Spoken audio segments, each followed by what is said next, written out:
বাঙালির কাছে সবচেয়ে আবেগপ্রবণ উৎসব হলো দুর্গাপুজো। পুজোর কয়টা দিন সকলে আনন্দ করে কাটানোর পর মন ভারী হয়ে ওঠে উমার কৈলাসে ফেরত যাওয়ার সময়।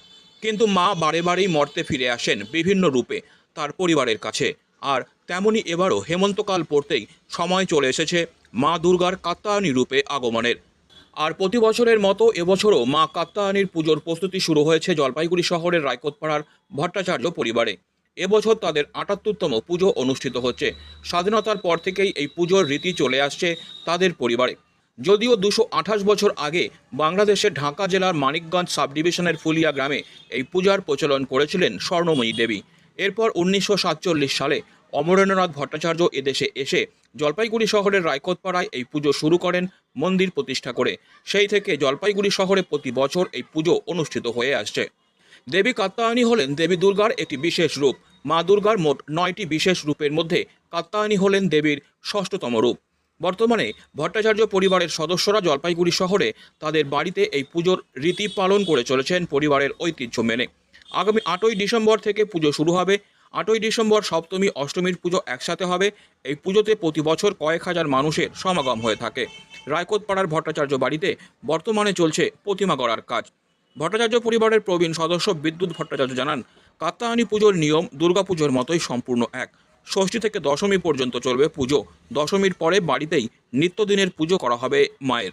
আজ থেকে ২২৮ বছর আগে ঢাকা জেলায় মানিকগঞ্জ সাব ডিভিশনে কলিয়া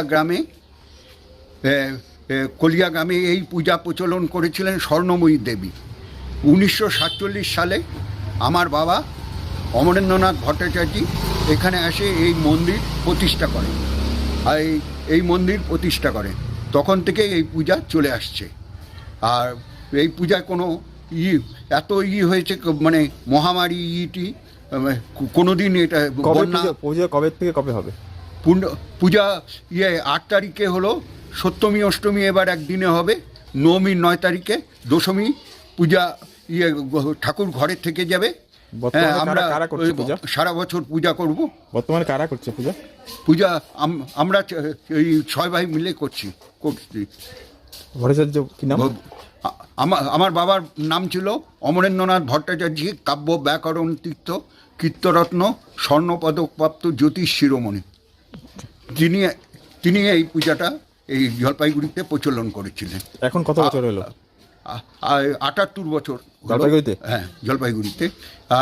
বাবা থাকতে খুব আড়ম্বর হতো, প্রচুর লোক আসতো।